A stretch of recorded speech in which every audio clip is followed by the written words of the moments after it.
flamed so much.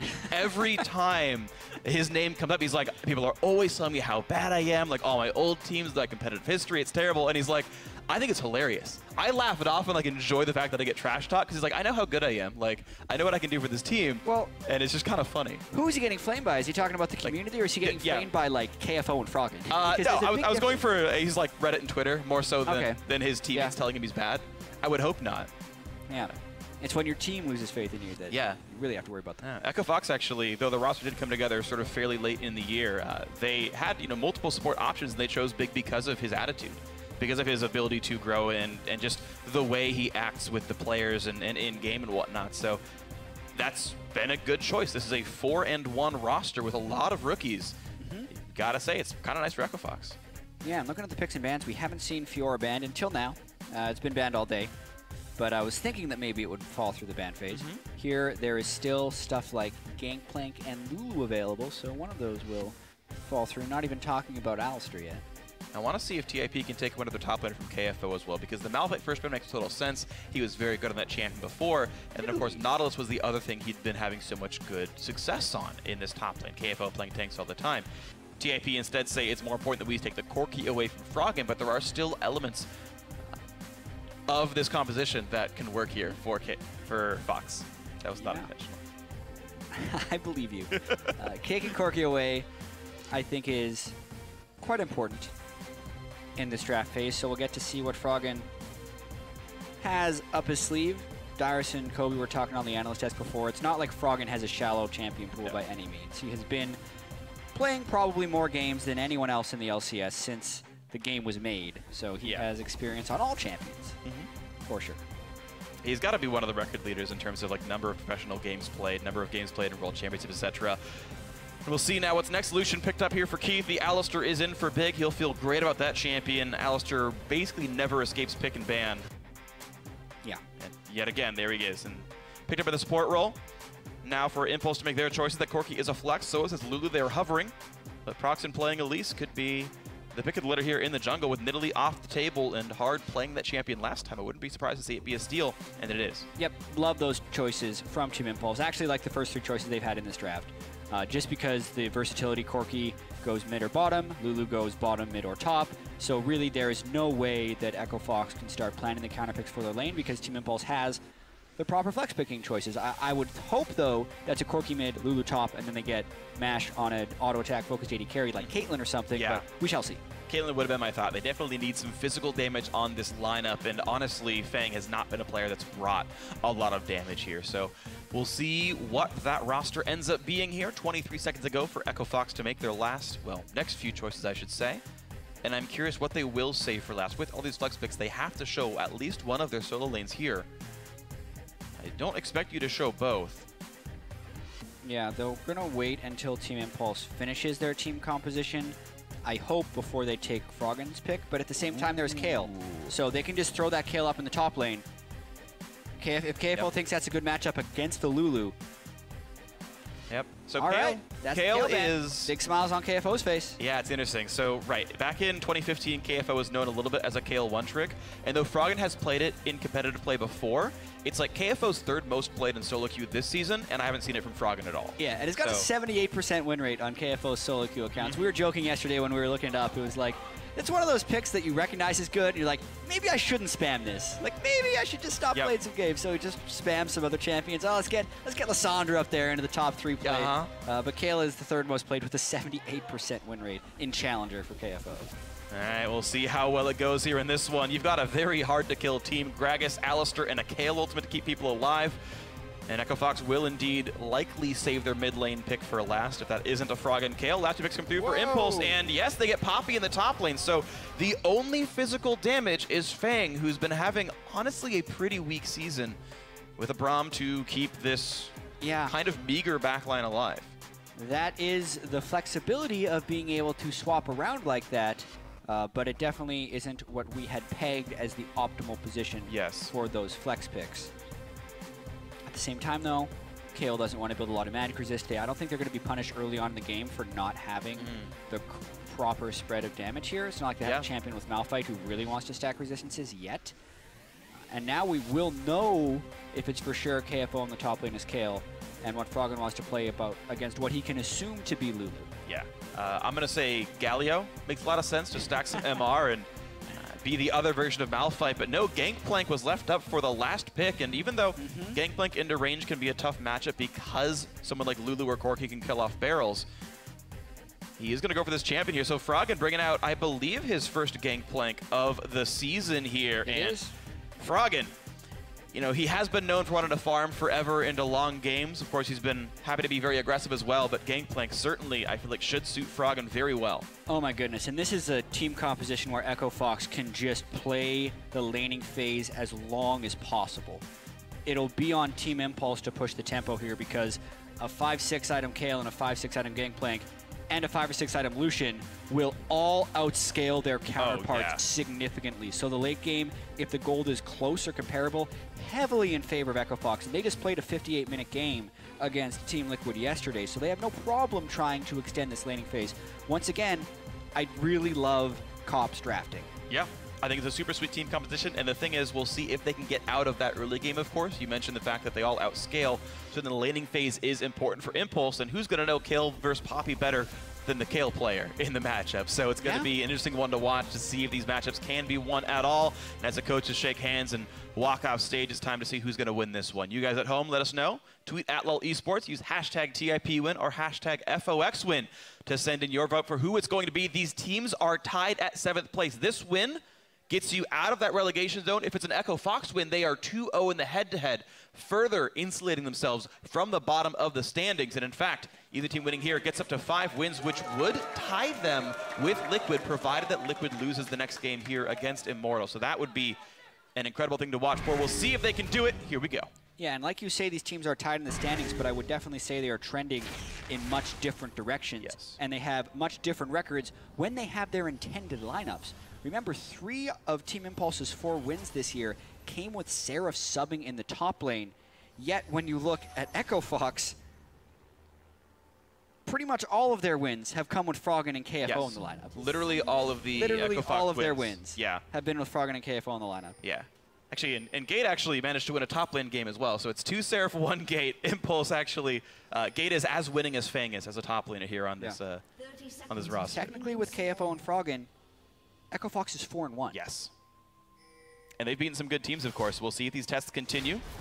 KFO cannot click on the trigger, but now, ooh, nearly gets stunned against the wall. That was close. But he's going to walk back in. Whoa! KFO did not realize. Barrel into Cocoon, into everything. The flash doesn't come in time. First Blood comes through. Huge misstep by KFO, and First Blood goes to Impulse. Yeah, he didn't have vision in the Tri-Brush, and for whatever reason, he probably thought Fang was just toying with him, the normal kind of top lane posturing. But the rest of the team was missing, and KFO needs to give respect to that. Once he finally did realize it was Cocoon and Bromstun, which were actually overlapped, but it didn't give him enough time, and he had to flash away. Just taking a look at this First Blood again. He was hoping to kill the ward. Here, remember, he just sees Fang, and he's been pushed out of the brush, so he doesn't see these guys until now. And he's like, well, I've made a huge mistake. Yeah. I should never have tried to return damage. I think he meant to put a Trinket Ward in that Tri-Brush, which is why he walked that way. He just didn't do it in time the first time around, so turning back, yeah. It now does mean that Proxen had to start Cocoon. That is not an ideal jungle start. But he's getting some double jungle with Fang, getting that first camp leashed. Proxen will have the Gromp buff as well for some damage, and it really shouldn't be all that bad. Yeah. It'll be really slow, Proxen taking this camp without Q. He does skill up his Volatile Spiderling, but it'll be a while until he actually clears through his jungle. Even with that being said, though, having Mash's ability to start with a longsword in the lane, especially now that we're heading into standard lane, so the gold difference will matter, and having KFO without Flash as a Kayle, who's actually a relatively vulnerable champion to ganks. Which way the lane goes is very important. If Kayle pushes it out, it's very easy for Proxen to get behind KFO on this Elise and just pick him right back off. So definitely some danger here. Froggen and Purion doing battle in the mid lane as well. That's definitely a matchup to watch. You can see Froggen actually learned oranges at level 2. Doesn't need the barrels. Again, they're not going to do much against Lulu, but does need the health to survive the matchup. Yeah, Lulu should be able to push in the Gangplank fairly early. Gangplank really doesn't offer a whole lot of anything early on in laning phase, and Lulu is actually fairly oppressive against melees. If Froggen ever wants to walk close, Purion will be able to outtrade. I believe he has gone Thunderlords as well, which creates an even more powerful Lulu trade. Almost definitely. Basically every Lulu does that, so I would even check, and I'll assume it's true, chat. I got you in this one. All right. Keith and Mash doing a bit of damage back to each other. Thunderlords on Corki. Of course, the dual pen nature of the Precision Mastery makes Corki want to get that one all the time. For sure. And speaking of the story we had in Champ Select here, Freak, about Echo Fox wanting to play this long, extended laning phase. Like in an ideal world for Echo Fox, all the other turrets are up until 25 minutes, and then they start grouping up. It's going to be much harder since they've given up that first blood. Absolutely true. So Fervor of Battle, Kayle is the pickup there. I was curious to see which one it is. But that will be the attack speed focused mastery for him. And of course you get 2 stacks on Fervor for landing a spell, and Kayle's E counts as that. Plus landing auto attack onto a champion counts as 1 for being a ranged champion. So her first auto attack onto a champion gives her 3 stacks on Fervor of Battle. It's really actually quite easy to stack that one up. Yep. There's only a max of 8 stacks in the first place. It just adds to the late game power. Yeah. Well, Ginsu's Rage Blade, Nashor's Tooth, onto the Kayle. It's pretty much enough to start dueling people, and then it only gets worse from there. Definitely does. So scary things to watch out for. Echo Fox have 1.5 million damage to deal. The question is, will they have the time to do that? Hard just swept away a ward in the Tri-Brush, then pink warded the river. Feng should know that he's up here. Now comes the chance for a gank. Steadfast Presence will be put up now, and Hard walking onto melee range means he gets to land the body slam because he barely even moves casting it. Huh, clever little gank there by Hard, but at the same time, Feng didn't have to use any summoner spells. Yeah. The lane has been shoving up. KFO is going to probably just finish shoving this one into the turret, and he has even pink ward coverage in the river, so despite using his flash early, despite dying early, it didn't actually lead to an immediate item advantage since Feng just got the assist, and KFO has been able to lane. As planned, his flash almost back up, no Elise gank has come. Yeah, didn't have the TP to get back down there as well, and of course there's still the rule where super early in the game assist pools are halved, so only 25 gold went to each player who didn't get the first blood itself. 25 gold, you can't do anything with that early game, and yeah, that means almost nothing. It's just the fact that Corki, this Mash, got to start with a longsword and an extra potion. Maybe Mash does something with that right now. He has a slight lead in the bot lane thanks to his earlier start in items. And we can keep watching that matchup play out. Impulse should be up 500 gold due to the first blood, but they're up a little bit more than that thanks to some slight laning prowess here.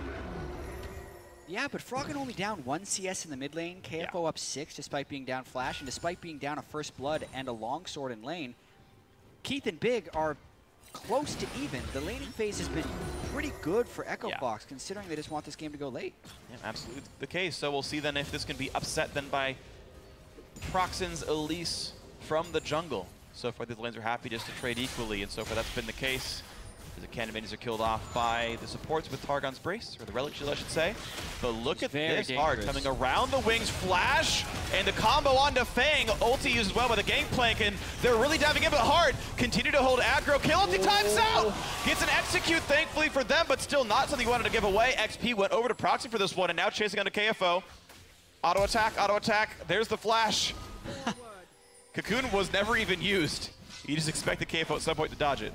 Yeah, that was a very aggressive gank by Hard right there. They didn't have actual vision on Proxen, and they thought they'd be able to get the clean gank down onto Feng. Poppy gets a lot of extra bonus armor and magic resistance when she is below 40% health, and they just didn't have the damage to take him out of the turret. KFO will be scaling to that point later, but I did not expect that early of a dive from the Gragas Kayle. Yeah. They're lucky to get out without giving up a kill, even though Hard did fall. They have the big minion wave, they get the stun, on top of a Gangplank ultimate, but Feng is able to dodge damage, actually has the balls to go back in. Yeah. Proxen did blow his Cocoon right there. No one had done damage too hard, so by the time the Kayle ultimate timed out, slightly unfortunate, it'll set him back a little bit in experience, but ultimately not a huge cost. There was some mistiming as well. I think KFO only got 3 attacks off on while the Righteous Glory, the E, was still on. And so, like, really not that many empowered auto attacks came off. After the flash, he was no longer in range to do any damage, being a melee champion again. So, yeah, unfortunate there. Execute did get some XP over. No actual kill gold changing hands. And we continue on to the later part of the laning phase here. 3.5 minutes in. Echo Fox, certainly off this roster, have looked like the favorite. You can see the fan vote. 3-to-1 odds. It sounds honestly about right based on the trajectories of these two teams. But still a close game. Certainly winnable by both sides. Absolutely right. Spectre's Cal, the early build on Feng. A lot of Poppies like to start with the Bomby Cinder. A lot of times it's Sunfire, Cape Iceborne Gauntlet. You just can't do that build against Kayle. No. Such heavy shredding magic damage, so it'll be still very difficult for Fang to stay in this extended laning phase. We talked about the mismatch of a melee versus ranged in the mid lane between Froggen and Pyrion, but Fang Same thing KFO, here. we got the same thing in the top lane, so it balances itself out. So look at that, 53 to 63 CS in the top lane, 65 to 74 in the mid. Those advantages are roughly trading equally here. The only major difference being that Gangplank gets free gold by being Gangplank, plus having the Bandit Mastery, and parlaying the face is worth 10 gold. So Froggen's a bit rich here. Actually, I should take that back. I misspoke. It's actually both solo laners of Echo Fox actually ahead in CS. I read that wrong. So really got to say, for a laning phase that Impulse needed to win, gotta feel pretty good for Echo Fox here. Froggen has had insane numbers since he's come back, and he's always been a very lane-dominant player. The way he would take over games in the past is he just wins laning phase or waits until he hits the right power spike, then just gets deep wards and continues to pressure mid. It's not so much towards roaming and impacting the other lanes, but it's more about just trapping the enemy team so they can't get out of the laning phase. And Froggen just continues to dominate and extend his lead. And he's going to try and do that with Gangplank, even though he shouldn't be able to yet with the Corruption Potion in Gene. It should actually be much later where he can start getting some large barrel poke on a Pyrion, but he's just last hitting better, and he's not taking that much poke from Lulu. And I do want to say, it's not like Pyrion's a bad player. I've talked to a few LCS mid laners about the Impulse roster, and they say, no, Pyrion's definitely one of the better players here. He's someone you have to respect, but so far, Froggen's still just doing better than this man. And I gotta say, massive props to Froggen for continuing to excel on another new champion. The Gangplank coming out doing quite well for him, and this actually is doesn't quite have the damage skill Raptors, but I'm pretty sure this has got to be Froggen's first professional Gangplank game. Because Gangplank wasn't in this state before Worlds last year. Yeah, I can guarantee you that it's his first professional Gangplank game since the rework. Yeah. He's played hundreds of competitive games, so I'm not willing to say with certainty that he's never playing Gangplank. That champion named Gangplank at some point. Because this is a dude that played Lee Sin and Jarvan mid back in 2012, so he played a lot of stuff. That's a fair point, Jet. Yeah, even so, Froggen has been doing very good work on Gangplank, and his CS will extend very heavily once he can actually get the 3 small Raptors with the barrel as well. And now we'll see how it can continue. As Fang just struggling to deal with KFO in any meaningful way. Dot, jumps forward, puts on Steadfast Presence, auto attacks twice, and KFO walks backwards and hits him harder back. So just really no headway being made here. The bot lane at least sort of trading back and forth. You're seeing them hitting each other. Of course, there is some sustain on all these champions, and that temporary 5 minion lead that MASH has will be turned around by the fact that there's still minions to kill. Yeah, we almost saw junglers running into each other here. Proxen does have a level advantage onto hard, but he's basically just defending against the dive. Strategically speaking, Freak, I'm a little disappointed that Team Impulse didn't force a lane swap, especially with Poppy versus Kayle and Poppy's ability to turret dive and such early on. Because Echo Fox, they want the extended laning phase. Yeah. And they're kind of being given it by Team Impulse here. Yeah, and unfortunately, Proxy just has not found a way to do anything to these lanes. Just nothing's happening right now. They're not getting in on anything. Again, the flash that KFO lost early game, unpunished. Meanwhile, speaking of punishing, chunks him down to half HP. Now actually they get some damage onto hard. Gragas forced to run away. Is actually going the Cinderhulk route, I believe, on this champion. So yeah. We see him go back and forth, but no Runic Echoes this time around. Hard did the same thing on Elise last game, so it seems that he is sort of happy to take up the role of, when given the chance, I will just be a tank. Absolutely, and especially in this composition, I think it's smart because KFO, Froggen, and Keith are going to be getting so much damage in the late game. Hard only needs to give them time to do so. Team Impulse does make the rotation over to the Dragon as Froggen was pushed back to his turret and Proxen had kind of gotten control of Hard. That's the types of moves that Team Impulse need to be making in this early laning phase if they want to start building up an advantage. Okay, well, that's good for them. Echo Fox yesterday played a 55-minute game. I said, actually, on the desk that, oh, we won't have a 5 Dragons this game. Echo Fox is already winning by too much. But, hey, it's never too late to start 5 Dragons. You never know. You might have one of these long games, and so we'll see if that stacking starts mattering here for Impulse. Their gold lead has now entirely vanished. That 500 gold they got from the First Blood and assists is now gone, and it's just been earned off by laning phase prowess and Gangplank passive gold here from Echo Fox. The teams are in some ways tied. Big and Keith trying to hold a freeze right here because MASH needed a recall back and finish another item, and Echo Fox just wanting to keep this wave stuck here to deny more minions and grow a gold lead. Yep, Froggen can't quite clear the back wave of that. He's losing his turret a little bit. If that turret goes down, then the early game stall becomes much more difficult for Echo Fox. So getting that blue buff is very critical for Froggen, and he doesn't quite have enough attack damage to clear the back wave of minions yet. So this is a window where I want to see Elise come mid and push down with those minions, because if they have 2 people auto-attacking the turret, they could take it down. But Proxen's channeling Recall right now. Hard is here because he knows what's up. He needs to be there for a counter. And he's just waiting in the wings on a pink ward. They can't know he's here unless they saw him come through, which I didn't actually spot his path. Didn't know if that happened. Proxen almost surprised by the fact that blue buff came up. Again, he saw him. He was starting to recall and then says, oh, okay, blue buff. No, I'll come back and give this one over to you. Mid lane turret basically at full health. And I mean, it's weird because it's not even miscommunication. Both Proxen and Pyrion are Korean players. They can talk to each other fluently. And that call has not come over to come and stop that. Another ward over the wall thanks to the efforts of both Hard and Big, and they've made sure that no one's waiting over the wall. They can knock into Pyrion pretty soon. Right now, that does not happen. Yeah, there's just... We're not seeing the focus from Team Impulse as Fox goes in and catches Gate. Knock up comes through. Gate taking plenty of damage. Knocked back around. Ulti comes across. Doesn't hit anyone, but does buy a little bit of time. Big forced to run away Hard. Right behind him as well. Keith coming in from the side. A nice tackle in from Fang, putting some damage into the ulti to Alistar. Now Proxen in the front, and Corgan comes in. They want this one. They force the flash over the wall. Big forced to run, but that means Proxen is now overextended. Keith gets the first kill of the game for his team. Hard takes a KO ulti, refuses to go down, is still alive, finally! Mash with the Triforce takes him down, but still a second kill for Echo Fox. This one going over to Froggen, and a battle that Echo Fox win. Yeah, and actually a fairly strange fight because Fang channel his teleport about 5 seconds before KFO decided to come down and join the fray. It looked like he wanted to finish the minion wave. I thought they were just going to try and disengage and let KFO take the turret, because that's kind of what Kale wants a lot of times, is just free time on the turret. But he teleports down late, and even with that, Echo Fox win the fight 2-for-1. Very impressive stuff there. Just even buying time with the Kale ulti. Hard was still going to die, but keeping people locked in place. They got the damage down to the targets that they needed, and look at that. They will get mid-turret for that one instead, so hey. 2-1, a turret in the aftermath, and now they can recall and be healthy. Yeah, Nashor's Tooth completed on Kale. Still enough, he got free time on the mid-turret, just not top lane. Look at the start of this fight again. Gate was down in a zone where he had no pink ward control, and Proxen wasn't close enough to back him up. He also completely whiffs his Braum ultimate, which does not synchronize well with this TP. Team Impulse have to burn so much just to get into this fight.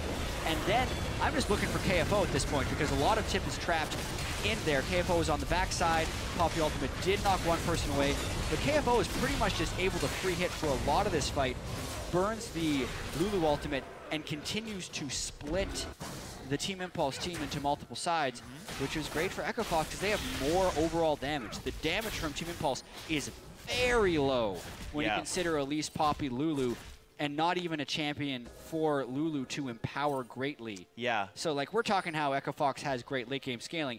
That is made even worse by the fact that Team Impulse have terrible late game scaling. They not only have terrible late game scaling, but the builds are like weirdly decent because to their credit, Mash power spiked off Triforce, like literally just then.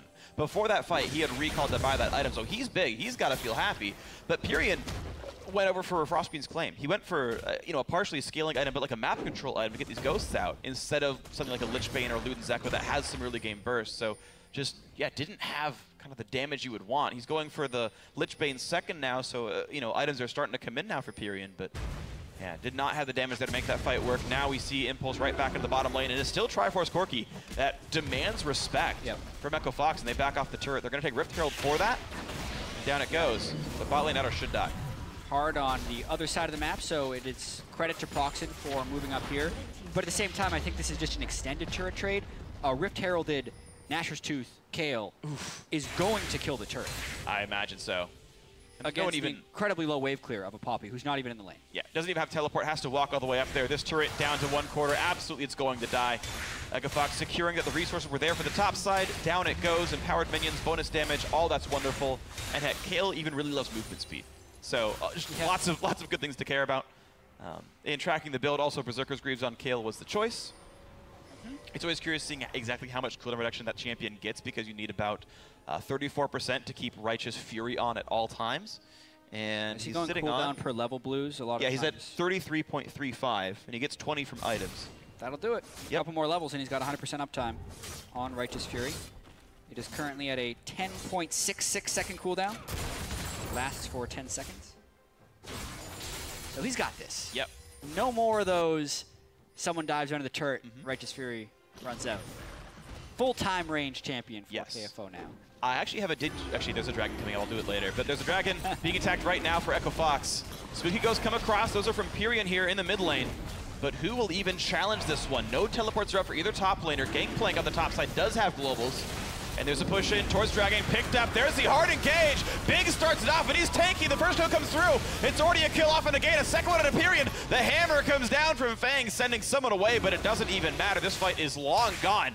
Impulse kind of half contest a Dragon, lose 2 kills anyway, and walk out. Yeah, it's only 2,000 gold here, Freak, but I think this game could quickly turn into a rout if Echo Fox plays their cards right. That was a slow follow-up by Echo Fox because Hard was finishing the Dragon as Big made the initiation, but they still destroy them.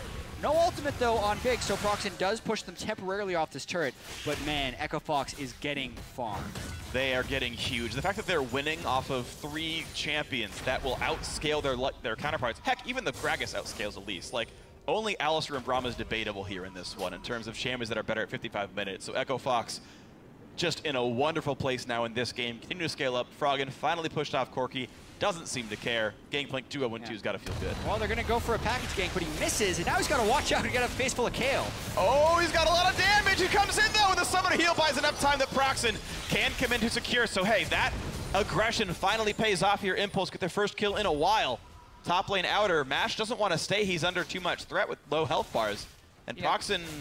Okay, now Mash comes around. So, again, a conflicted call where Impulse kind of do the wrong thing. And then finally decide to do the right thing. At least they will get the turret. Right. I do like the idea of Mash using the package aggressively, especially on KFO. They need to be able to make those aggressive plays. Proxen would have been nice if he was a little bit closer so they didn't have to burn the Summoner Heal. But, that, I mean, they still get a kill and a turret in cost of pretty much nothing. So, huge success right there. Still going to have those late-game issues because they're 20 minutes in and they're facing a gold deficit. So we'll see if Impulse can pick up anything more here. Froggen trading back and forth with Fang, who does have a Sunfire Cape to his credit, so can survive some of Froggen's damage. But look at that, the rest of Echo Fox already coming down. Froggen got the wave pushed. Keith walked over, said, all right, you got this one, I'll go somewhere else here. And Froggen will continue to farm with these barrels, knocking these minions down.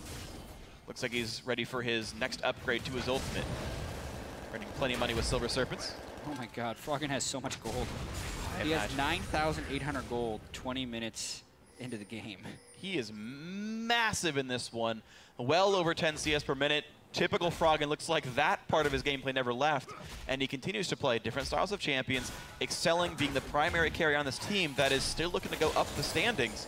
I mean, this could be the 4th win in a row for Echo Fox. Longest winning streak for any team not named Immortals. Yeah, super impressive. They haven't taken out the top teams. That'll happen next week for them when they play some really tough teams. TSM and Immortals. Yeah, that's going to be a tricky schedule for them. Yes. Although TSM just had an 0-2 week. Yeah. So Echo Fox maybe striking at the right time. If they can close this one out too, it's only a 2,000 gold advantage. But we talk about Froggen as well, playing all the way since the game was made, basically. Yeah. But he's played in all metas, but the metas where he's been most successful are when you had long laning phases, people weren't lane swapping, and he only had to worry about the dude he was against and the jungler. Yeah. And guess what type of game Team Impulse is playing right now?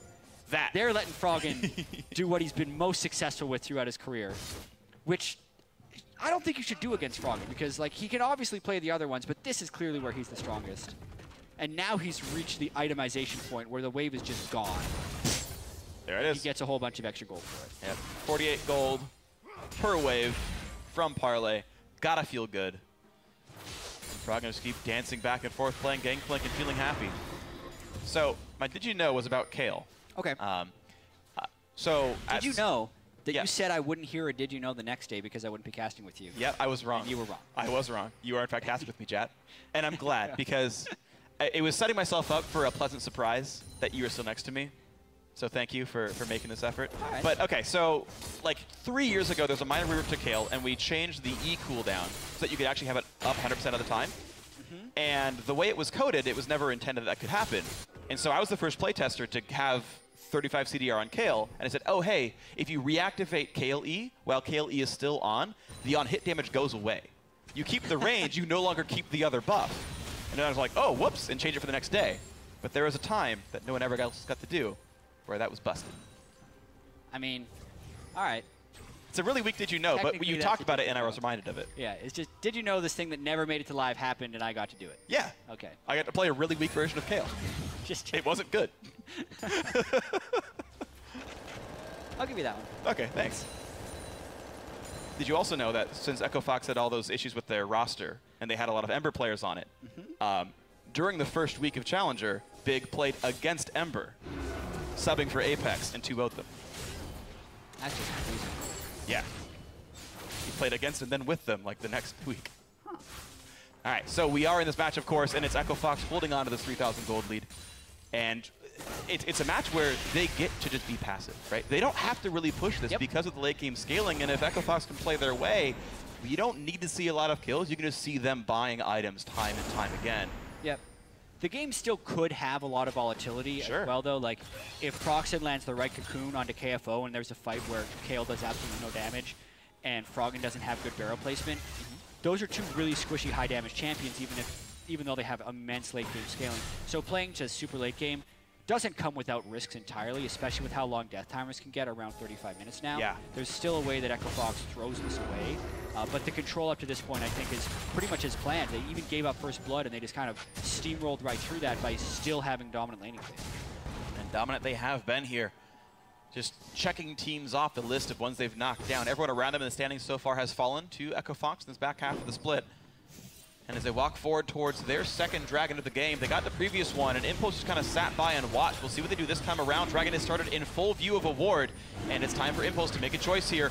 KFO will need to teleport into this if there is a real fight. Fang is not showing up either. He's still recalling on the top side, so no TP's pulled. Mash goes for Rocket, doesn't get it. And Impulse sat there in the mid lane doing not much while the Dragon went down. Now they've walked back to clear the wave, but Echo Fox will be there to defend. Yep, that's always an unfortunate time waster when you think about contesting Dragon and also don't push mid. You either contest Dragon or you push them in turret. Yes. You try and create a trade of some kind or a team fight, but they weren't confident in their team fight, so you have to question why they're at the Dragon pit at all. Then you also have to be like, well, if they weren't confident in the team fight, why didn't they just push mid? Right. It means they're indecisive, and they actually don't really have a direction in this game. And that's unfortunate here for Impulse because the direction this season has been downwards for the last couple of weeks, and that's not one you really want here. Echo Fox continuing to press aggressively hard. Wanted to set up a bait in the jungle, but guess what? So we could go see this rotation down to the bot lane.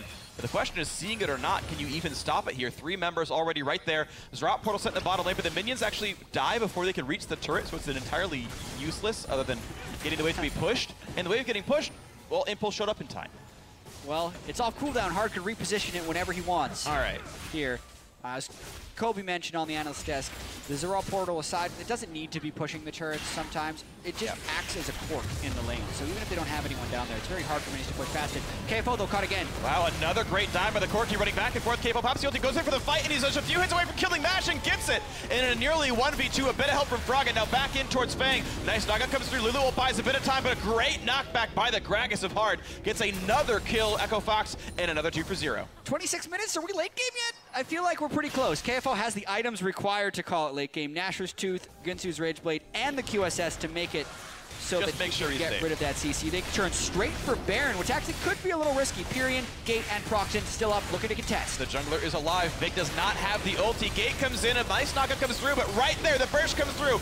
Gate chunked low, the Elise in the rafters, flashes over the Baron pit, Culling tickles him at the very end of his thorax, and down goes the kill. And there is Baron Nashor picked up. Congratulations. KFO gets the last tip because why not give it to Kale? 8-3 on the scoreboard. Echo Fox up 6,000.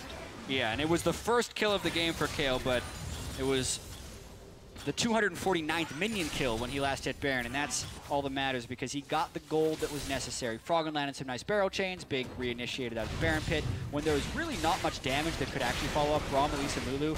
So not a huge threat coming through. Goes right through the Braum ultimate. Really clutch timing there. If he tries to headbutt a little bit later, the Braum ultimate might actually knock him up and cancel the headbutt. And then didn't even look like the culling hit him. Maybe it was a dot of some kind, but it did. Yeah, it hit him. I think the elevation change from being in Baron Pit to in the jungle made it look, I think, different from where they actually were. Skill shots don't exactly glom to geometry very well, but it certainly was the kill. Nice Cullen comes out in the fog of war. Red buff goes over to Mash, so at least Impulse have been able to hold their side of the jungle. It just doesn't mean all that much overall. I mean, Echo Fox are just continuing to just take everything away. Impulse just have not found any good fights. Yeah, and at this point they're dealing with some very, very fed damage dealers, and they just do not have the tanking capability to deal with it right now. Echo Fox can just kind of sit back and kill him.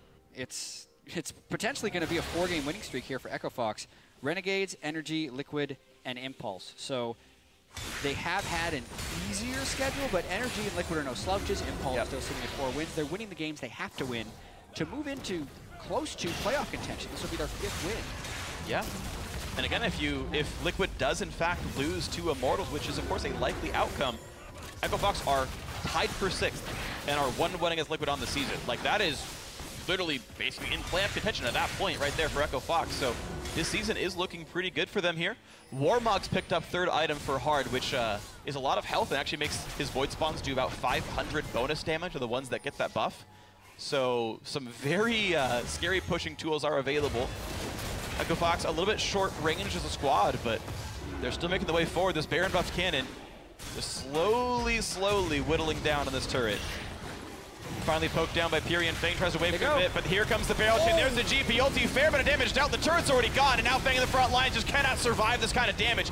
Goes down to KFO, and the push continues. The inhibitor is going to be gone at 29:05, and Echo Fox can walk away with another team fight victory and another objective gain. Yep, they are just steamrolling over Tip right now. The team composition has turned on about 10 minutes ago, and we're just seeing the results of Echo Fox knowing how strong they are. They pop down another portal right next to the turret. They still have the Baron-empowered minions, and they're just going to try and roll down for another inhibitor. And this might just happen here. 2 turrets down means they have that slight extra, sorry, 2 Dragons down means they have an extra little bit of turret damage on top of all the gold they've got right now with that Baron buff just now timing out.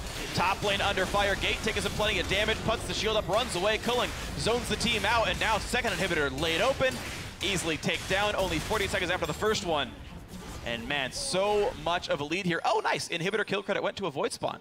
Woo! Haven't seen that icon in the LCS before. Me either. So, awesome.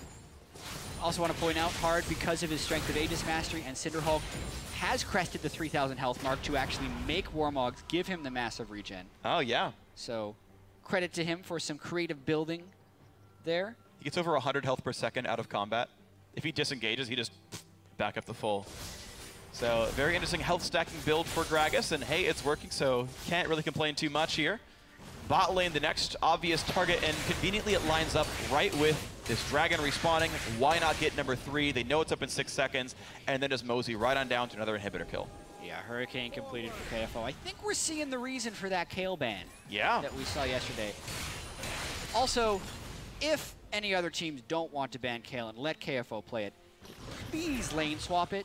Do not give him his comfortable solo queue strategy. KFO is a player that comes out of Korean solo queue. Yeah. And this is his first split in competitive play. Lane swapping is incredibly complex.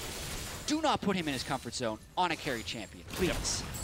But when he is in his comfort zone, we're seeing all that solo queue talent shine through on screen. And he's absolutely crushing Fang. He's crushing this game right here. 2-2-5, not a bad scoreline at all. 7 out of 9 kills. They're going to push right forward there. Hurricane Kayle doing 1.5 million damage. I want to see these damage charts because it's a race among those 3 players who actually does more in this one. Turret's going to go down. You don't even want to contest that. Wow, actually gets a 3rd barrel off, just barely. Pyrian chunked to half. Froggen barely got that barrel out. Really good barrel mechanics from Froggen throughout the game. Well-placed ultimates, good positioning for no deaths, and a very strong laning phase.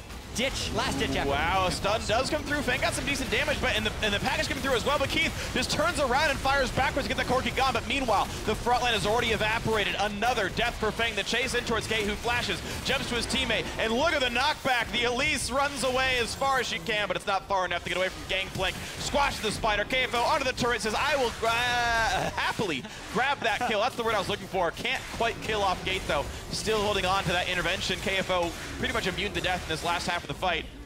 Yeah, that's the 3rd inhibitor, and as you said, still has the ultimate up if Team Impulse wants to get fire back. Keith flashes for fun. I think this is the game, Freak. I think this is the game after all. 32 minutes in, all the fantasy points you could want here for this one. Echo Fox making quick work of every team in front of them. Nexus goes down. Well played. 4 in a row to Echo Fox. Yeah, and another unfortunate loss for Team Impulse. From draft translating into the in-game strategy. And aside from a questionable face check by KFO in the early game, big mistake to give up first blood. Yeah. Everything else was solid. They seem to be very cohesive, have good plans at game, and they're not the fastest team playing, but that's because they are picking these super late game scaling team compositions. And this game only ends up going 32 minutes. Yeah. Because they power through pretty quick. The fact that you played Gangplank Kayle and steal one in 32 minutes is definitely impressive right here.